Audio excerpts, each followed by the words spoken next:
नमस्कार। Vidya Bharati online classes में आप सबका हार्दिक स्वागत है। आज हम कक्षा 8 के लोकतंत्र का पहला पाठ भारतीय संविधान का अध्ययन करेंगे।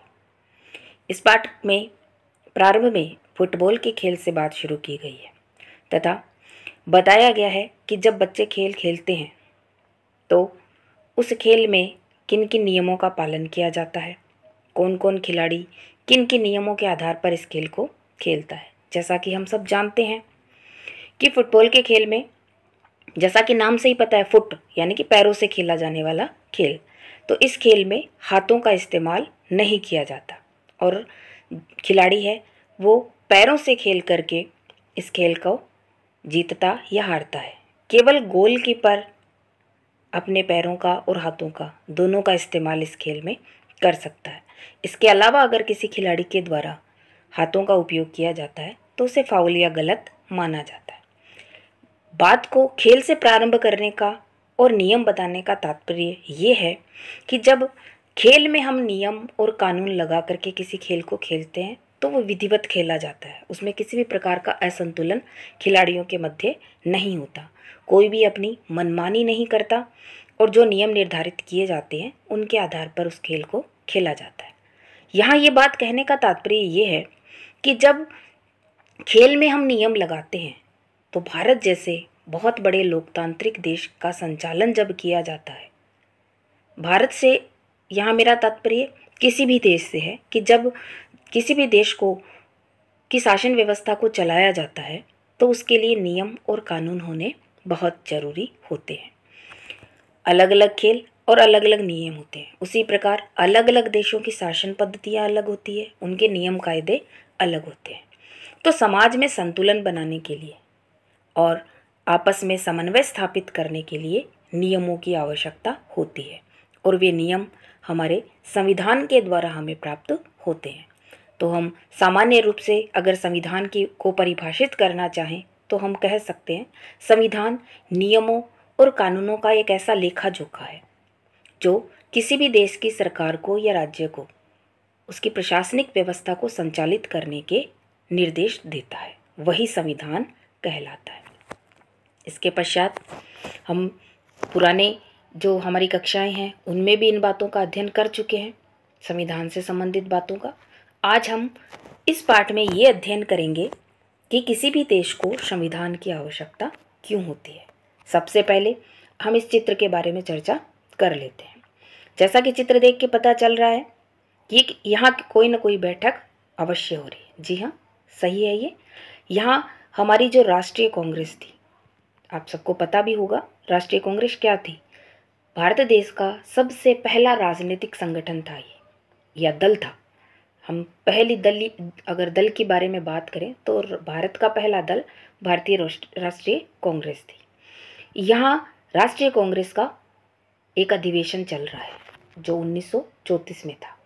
यहाँ पर जैसा हमें पता भी है 1934 में भारत में अंग्रेज़ों का शासन था, अंग्रेज़ों के ही नियम और कायदे चलते थे। तो इस समय जो इस बैठक हो रही है 1934 में, उस समय अधिकृत रूप से यानी कि आधिकारिक रूप से पूर्णतः कठोरता के साथ इस नीति को राष्ट्रीय कांग्रेस ने अपनाया कि भारत में केवल भारतीय संविधान सभा के द्वारा निर्मित कानूनों को ही लागू किया जाए। इसके लिए ये स्वतंत्र बैठक यहाँ रखी गई थी। 1939 में द्वितीय विश्व युद्ध हुआ था।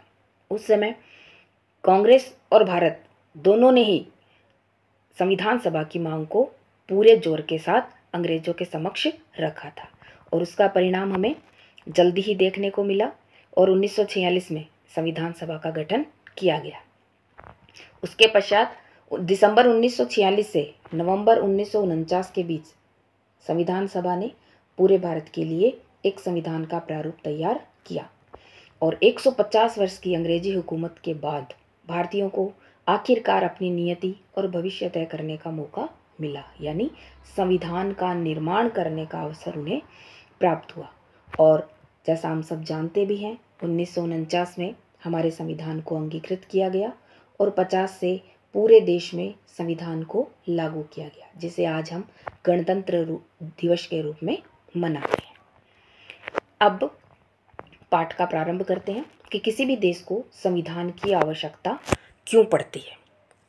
जैसा तो थोड़ा बहुत अगर हम ध्यान दें तो हमने पाठ के प्रारंभ में ही इस बात को पढ़ लिया था कि अगर फुटबॉल या क्रिकेट या कोई भी खेल हो, अगर उसमें नियम निर्धारित किए जाते हैं तो खेल को खेलने में सुगमता रहती है, खिलाड़ियों के मध्य समन्वय स्थापित रहता है।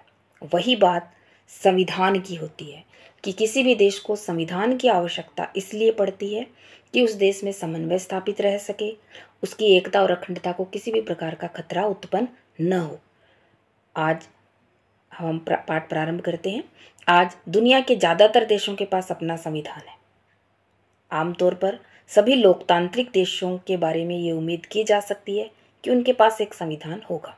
लोकतांत्रिक, प्रारंभ से हम इस पाठ लोकतांत्रिक शब्द को पढ़ते आ रहे हैं।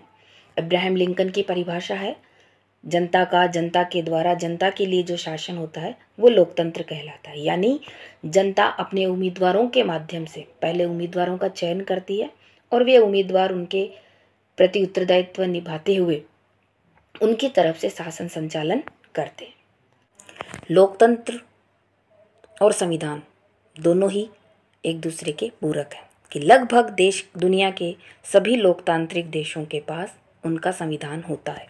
लेकिन इसका तात्पर्य ये बिल्कुल भी नहीं है कि जो देश संविधान रखता है वो लोकतांत्रिक देश ही है। इसकी पुष्टि हम नहीं कर सकते। जिन देशों के पास अपना संविधान होता है वे सभी लोकतांत्रिक देश होंगे। संविधान कई उद्देश्यों की पूर्ति करता है। अब संविधान के प्रमुख उद्देश्य कौन कौन से हैं वो देखिए। पहला उद्देश्य क्या है? यह दस्तावेज उन आदर्शों को सूत्रबद्ध करता है जिनके आधार पर नागरिक अपने देश को अपनी इच्छा और सपनों के अनुसार रच सकते हैं। पहली बात जो हमें याद रखनी है, नागरिक अपने देश को अपनी इच्छा और सपनों के अनुसार रच सकते हैं। मूल बात क्या हुई कि हमारे देश का या समाज का स्वरूप क्या होगा, इसकी पुष्टि संविधान के द्वारा होती है। यानी संविधान प्रत्येक नागरिक को ये अधिकार देता है कि वे अपने उम्मीदवारों के माध्यम से अपने समाज का स्वरूप निर्धारित कर सके। दूसरी बात जो इसमें मुख्य है वो है कि लोग अपने देश को चलाने के लिए किस पद्धति का इस्तेमाल करेंगे, वो भी संविधान के द्वारा ही परिभाषित होती है। यह संविधान ये अधिकार देता है कि नागरिक अपने समाज की स्थापना किस रूप में चाहते हैं, उसका स्वरूप क्या चाहते हैं और उस देश को चलाने के लिए कौन सी शासन पद्धति का इस्तेमाल करेंगे। आगे देखिए, उनके बीच कई बातें, माफ कीजिएगा, यानी संविधान ही बताता है कि हमारे समाज का स्वरूप क्या होगा। देश के भीतर आमतौर पर कई समुदाय रहते हैं। जैसा कि हम सब भी जानते हैं कि भारत विभिन्नता में एकता वाला देश है। यानी यहाँ विभिन्न धर्म और संप्रदाय को मानने वाले लोग रहते हैं। अब सामान्य सी बात है, अगर विभिन्न प्रकार के लोग रहते हैं तो सब बातों में उनकी राय समान हो यह आवश्यक नहीं है। उनके बीच कई बातें समान होती है, लेकिन जरूरी नहीं है कि वे सारे मुद्दे पर एक मत हो सके। संविधान नियमों का एक ऐसा समूह होता है जिनको एक देश के सभी लोग अपने देश को चलाने की पद्धति के रूप में अपना सकते हैं। इसके जरिए वे न केवल यह तय करते हैं कि सरकार किस तरह की होगी, बल्कि उन आदर्शों पर भी एक साझी समझ विकसित करते हैं जिनकी हमेशा पूरे देश में रक्षा की जानी चाहिए। यहाँ हमने दो बातें पढ़ी। पहली कि समाज का स्वरूप क्या होगा और दूसरी किस प्रकार की शासन व्यवस्था को हम अपनाते हैं। अब देखिए, अगले पृष्ठ पर हम विभिन्न दो उदाहरणों के माध्यम से इस बात को पढ़ेंगे। हमने यहाँ पढ़ा था पहले पैराग्राफ, उसमें पृष्ठ पर, कि जनता अपनी शासन व्यवस्था और समाज का स्वरूप निर्धारित कर सकती है। देखिए, यहाँ दो अलग अलग परिस्थितियों पर गौर करेंगे। दोनों घटनाएं भारत की उत्तरी सीमा पर स्थित नेपाल के ताजा इतिहास की घटना है। समाचार पत्रों के माध्यम से ऊपर दी गई खबर में बताया गया है कि नेपाल के लोगों ने हाल ही में एक अंतरिम संविधान को मंजूरी दी। सवाल यह उठता है कि जब देश में पहले से ही संविधान था तो उसे नए संविधान की ज़रूरत क्यों पड़ी। देखिए, पहली बात जो हमने उद्देश्य में पढ़ी थी कि समाज के लोग समाज का स्वरूप क्या होगा ये निर्धारित करते हैं। यहाँ हमें ये बात इस उदाहरण से स्पष्ट समझ में आ जाएगी कि नेपाल में पहले से संविधान तो कोई चल रहा था, ये बात तो निश्चित है, क्योंकि उसे बदला है उन्होंने, अंतरिम संविधान को मंजूरी दी है, तो इसका मतलब था कि संविधान तो वहाँ पहले से है। सवाल ये उठता है कि जब नेपाल में पहले से संविधान था तो उसे नए संविधान की ज़रूरत क्यों पड़ी। इसका तात्पर्य ये हुआ कि पहले से कोई व्यवस्था वहाँ सुचारू रूप से चालू थी जिसे उन्होंने बदला है। अब क्यों बदला वो देखते हैं। देखिए 1990 में नेपाल का पिछला संविधान बनाया गया था, यानी लगभग 1990 में नेपाल में एक संविधान का निर्माण किया गया था और उसे लागू भी किया गया था। इसमें क्या था, शासन की जो सर्वोच्च सत्ता थी वो राजा के पास होती थी, यानी कि यहाँ राजतंत्रात्मक व्यवस्था स्थापित थी। 1990 में एक संविधान वहाँ था और वहाँ वो संविधान ये बताता है कि वहाँ राजतंत्रात्मक व्यवस्था थी। राजतंत्रात्मक व्यवस्था हम समझते हैं, राजा का शासन होता है और वंशानुगत होता है। नेपाल में कई लोग कई दशक से लोकतंत्र की स्थापना के लिए आंदोलन कर रहे थे। बात समझ में आ गई कि यहाँ संविधान को हटाने की आवश्यकता क्यों पड़ी, क्योंकि वहाँ लोग लोकतंत्र को स्थापित करना चाहते थे और राजतंत्रात्मक व्यवस्था को समाप्त करना चाहते थे। इसके लिए वहाँ जन आंदोलन चल रहे थे। इसी संघर्ष का परिणाम 2006 में आखिरकार उन्हें राजा की सत्ता को समाप्त करने में कामयाबी मिल गई। नेपाल के लोग लोकतंत्र के रास्ते पर चलना चाहते थे और इसके लिए उन्हें एक नया संविधान चाहिए। पिछले संविधान को इसलिए नहीं अपना सकते थे क्योंकि उसमें वे आदर्श नहीं थे जो वे नेपाल के लिए चाहते थे और जिनके लिए वे लड़ रहे थे। बात समझ में आ गई। दोनों पैर जो उद्देश्य हमने ऊपर पढ़े थे पहले पृष्ठ पर, कि पहला था समाज का स्वरूप क्या होगा और किस प्रकार की व्यवस्था को वे अपनाना चाहते हैं, ये बात संविधान सभी नागरिकों को प्रदान करता है। और ये हमें नेपाल के उदाहरण से बहुत ही स्पष्ट रूप से समझ में आई कि नेपाल में 1990 से राजतंत्रात्मक व्यवस्था थी। शासन की सर्वोच्च सत्ता यानी निर्णय लेने की जो अंतिम शक्ति थी वो राजा के हाथ में होती थी और नेपाल के लोग वहाँ लोकतंत्र की स्थापना करना चाहते थे। इसलिए उन्होंने लोकतंत्रात्मक व्यवस्था स्थापित करने के लिए संघर्ष किया, आंदोलन किया और अंत में 2006 में राजतंत्र को समाप्त करके वहाँ पर लोकतंत्र की स्थापना के प्रयास प्रारंभ हुए। जिस तरह फुटबॉल के खेल में नियम बदलते ही खेल बदल जाता है, उसी तरह नेपाल को भी राजतंत्र की जगह लोकतांत्रिक शासन व्यवस्था पर चलने के कारण अपने सारे नियम बदलने होंगे। क्यों? क्योंकि दोनों के नियम कायदे कानून एकदम अलग है। राजतंत्रात्मक व्यवस्था में जनता को कोई अधिकार ही नहीं होता, निर्णय लेने की अंतिम शक्ति राजा के हाथ में होती है, जबकि लोकतंत्रात्मक व्यवस्था में निर्णय लेने की अंतिम शक्ति जनता के हाथ में होती है। तो दोनों बातें एकदम विपरीत हो गई। इसलिए खेल बदला, नियम बदले, वैसे ही शासन व्यवस्था चेंज हुई तो शासन के नियम भी चेंज हुए। और लोकतंत्र की स्थापना तो 2008 में ही हो गई थी नेपाल में, लेकिन नया संविधान 2015 में लागू किया गया। संविधान का दूसरा मुख्य उद्देश्य होता है देश की राजनीतिक व्यवस्था को तय करना। आगे बढ़ने से पहले हम थोड़ा सा यहाँ ये चित्र देख लेते हैं कि यहाँ पर देखो बहुत सारे लोग इकट्ठे हैं। एक चित्र में लोगों ने झंडे ले रखे हैं और वे किसी संघर्ष को अंजाम दे रहे हैं। तो जी हाँ, ये नेपाल में जो राजतंत्रात्मक व्यवस्था थी उसको हटाकर लोकतंत्रात्मक व्यवस्था अपनाने के लिए जो संघर्ष किया गया था उसकी तस्वीरें दिखाई गई हैं। आगे देखते हैं हम। संविधान का दूसरा उद्देश्य देश की राजनीतिक व्यवस्था को तय करना। नेपाल के पुराने संविधान में कहा गया था कि शासन की बागडोर राजा और मंत्री परिषद के हाथ में रहेगी। जिन देशों में लोकतांत्रिक शासन पद्धति या व्यवस्था होती है वहाँ निर्णय प्रक्रिया के नियम तय करने में संविधान बहुत अहम भूमिका अदा करता है। लोकतंत्र में हम अपने नेता खुद चुनते हैं ताकि हमारी ओर से वे सत्ता की जिम्मेदारी के साथ इस्तेमाल कर सकें। फिर भी इस बात की संभावना बनी रहती है कि ये नेता सत्ता का दुरुपयोग कर सकते हैं। सामान्य सी बात है, जब किसी के पास शक्ति आती है तो उन शक्तियों का दुरुपयोग भी कर सकता है। ये बात निश्चित है कि लोकतंत्रात्मक व्यवस्था में निर्णय लेने की अंतिम शक्ति जनता को होती है, लेकिन वे केवल अपने उम्मीदवारों का चयन करते हैं और फिर वे उनके माध्यम से शासन व्यवस्था को आगे बढ़ाते हैं। अब जब शक्तियाँ उनके पास आती है तो सामान्य सी बात है, हमारे मन में भी ये प्रश्न पैदा होता है कि कहीं ये अधिकारी इन शक्तियों का दुरुपयोग नहीं करने लग जाए। इस तरह की विकृतियों से बचाव का उपाय संविधान में मिलता है।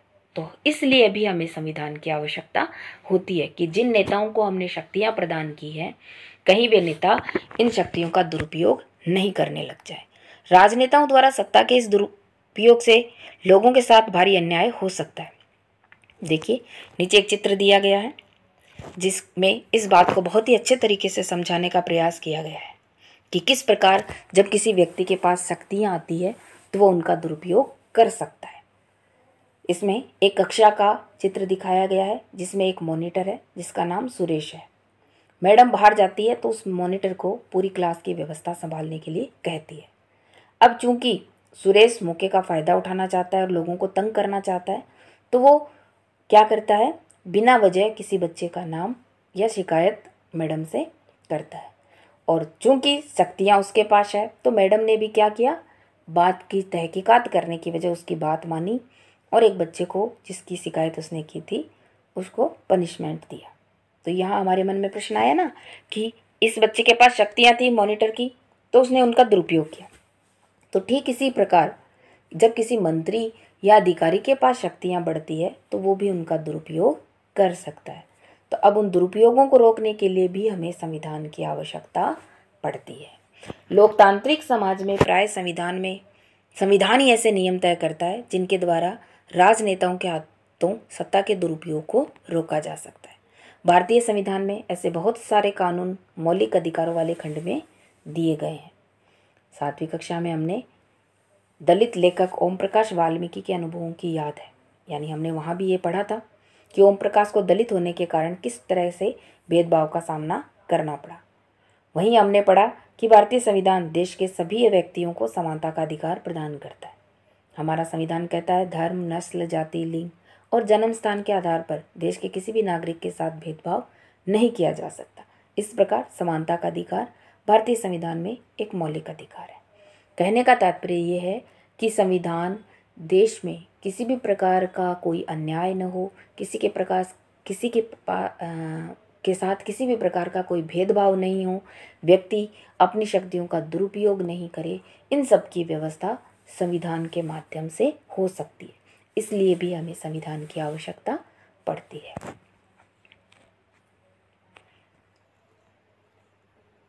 लोकतंत्र में संविधान का एक महत्वपूर्ण काम यह होता है कि कोई भी ताकतवर समूह किसी दूसरे या कम ताकतवर समूह या लोगों के खिलाफ अपनी ताकत का इस्तेमाल नहीं करे। देखिए, इस चित्र के माध्यम से पहले हम समझने का प्रयास करते हैं, उसके पश्चात मैं आपको बताऊंगी। इसमें लड़के और लड़कियां साथ पढ़ रहे हैं। लड़कों की संख्या ज़्यादा है और लड़कियों की संख्या कम है, इसलिए हमेशा क्या होता है, लड़कों की चलती है। यहाँ लड़के क्या हैं, बहुसंख्यक है और लड़कियाँ अल्पसंख्यक है। बहुसंख्यक होते हैं, संख्या में ज़्यादा होते हैं तो उनकी शक्ति भी ज़्यादा होती है, और संख्या में कम होने वाले लोगों के पास शक्तियाँ कम होती है।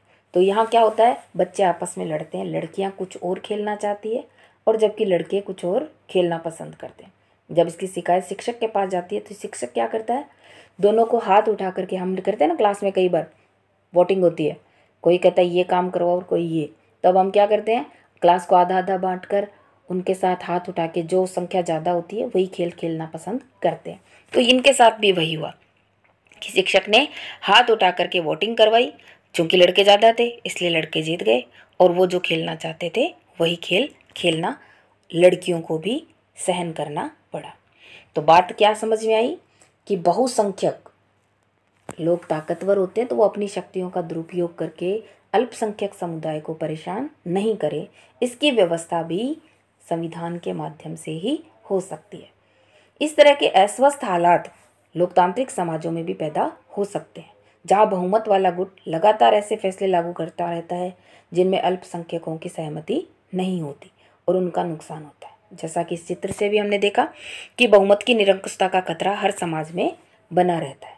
संविधान में दिए गए नियमों से इस बात का ख्याल रखा जाता है कि अल्पसंख्यकों को भी किसी ऐसी चीज़ से वंचित नहीं किया जाए जो बहुसंख्यकों के लिए सामान्य रूप से उपलब्ध है। यानी कहने का तात्पर्य ये हुआ कि अल्पसंख्यक और बहुसंख्यक दोनों को समाज में समान अधिकार प्राप्त हों और समान ही अवसर प्राप्त हों, ऐसी व्यवस्था संविधान के द्वारा ही की जा सकती है। आगे देखेंगे, अल्पसंख्यकों पर बहुसंख्यकों की इस निरंकुशता या दबदबे पर प्रतिबंध लगाना संविधान का महत्वपूर्ण कार्य होता है। यह दबदबा एक समुदाय द्वारा दूसरे समुदाय के ऊपर भी हो सकता है, जिसे हम अंतर सामुदायिक वर्चस्व कहते हैं। फिर एक ही समुदाय के भीतर कुछ लोगों को दबा सकते हैं, जिसे हम अंतर सामुदायिक वर्चस्व कहते हैं। देखिए प्रश्न उठ सकता है यहाँ, अंतर सामुदायिक वर्चस्व किसे कहते हैं और अंतर सामुदायिक वर्चस्व किसे कहते हैं। संविधान क्यों होना चाहिए? इसका तीसरा महत्वपूर्ण कारण है कि हम खुद को अपने आप से बचा सकें। ये बात सुनने में जरा अजीब लगती है। असल में इसका मतलब ये है कि कई बार हम किसी मुद्दे पर बहुत तीखे ढंग से सोचने लगते हैं। ऐसे विचार हमारे व्यापक हितों के लिए नुकसानदेह हो सकते हैं। संविधान हमें ऐसी भावनाओं से बचाने में भी मदद करता है। अब देखिए इस बात को कि हम स्वयं से कैसे बच सकते हैं, इसका हम इस माध्यम से भी, इस उदाहरण के माध्यम से इसको बहुत अच्छे से समझ सकते हैं। इसमें ये बच्ची है शबनम, जो दुविधा में है क्योंकि उसके पेपर चल रहे हैं और उसे 2 अध्याय अभी पढ़ने बाकी है। लेकिन साथ ही क्या है, घर के सभी व्यक्ति टीवी देख रहे हैं और उस पर उसका पसंदीदा कार्यक्रम आ रहा है। अब वो सोचती है कि अगर मैं टीवी देखूंगी तो आगे का अपना जो अध्याय है वो नहीं पढ़ पाऊंगी, और नहीं पढ़ूंगी तो मैं पेपर अच्छे से नहीं दे पाऊंगी। तो ऐसे परेशान होती है। तो उसके घर में जो अभिभावक है वो उससे पूछते हैं कि क्या बात है, तुम मुझे परेशान क्यों नज़र आ रही हो? तो वो कहती है कि मुझे टीवी पर कार्यक्रम देखना है, लेकिन साथ ही मुझे पढ़ाई भी करनी है, और टीवी पर मेरा पसंदीदा कार्यक्रम आ रहा है, मैं उसे छोड़ना भी नहीं चाहती। तो अब मुझे समझ नहीं आ रहा कि मैं क्या करूं। अगर आज की रात कोई टीवी भी न देखे तो शायद मेरा मन पढ़ाई में लग जाएगा। तो हुआ क्या, उसने अपनी बात क्या रखी कि अगर कोई टीवी नहीं देखे तो शायद मैं पढ़ सकती हूँ। तो यहाँ उसका अधिकार आ रहा है और संविधान उसे ये अधिकार प्रदान कर रहा है कि कोई चीज़ अगर उसके विकास में बाधा उत्पन्न कर रही है तो हम क्या कर सकते हैं, उसके लिए कानून से मदद ले सकते हैं, या कानून हमें ऐसी मदद कर सकता है। अच्छा हुआ कल मैंने टीवी नहीं देखा, उन आखिरी अध्यायों को से इतने सारे सवाल हल हो गए। देखिए बात हम आगे थोड़ा सा बढ़ाते हैं पाठ को।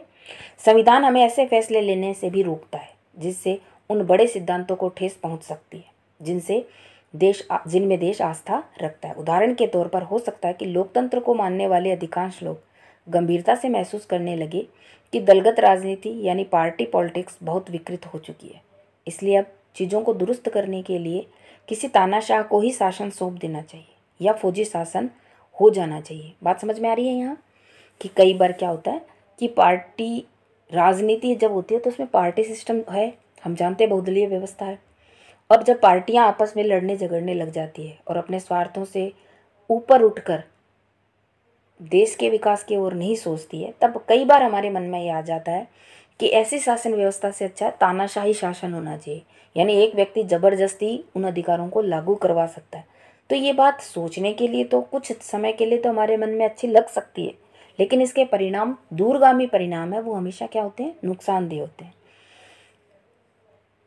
लंबे दौर में तानाशाही शासन तो बहुत सारे हितों को तहस नहस कर देता है। एक अच्छा संविधान देश की बुनियादी संरचना को इस तरह से उन्माद से बचाता है। यह ऐसे प्रावधानों को आसानी से पलटने नहीं देता जिनके जरिए नागरिकों को अधिकारों का आश्वासन मिलता है और उनकी स्वतंत्रता की रक्षा होती है। यानी जनता कई बार उपद्रवी विचार अपने मन में लाता है कि हमें इस प्रकार से शासन व्यवस्था को बदल देना चाहिए। उस समय हम ये बात नहीं सोचते कि ये दूरगामी परिणामों में हमारे लिए नुकसानदेह होता है, लेकिन संविधान इन परिणामों से बचाने में हमारी मदद करता है।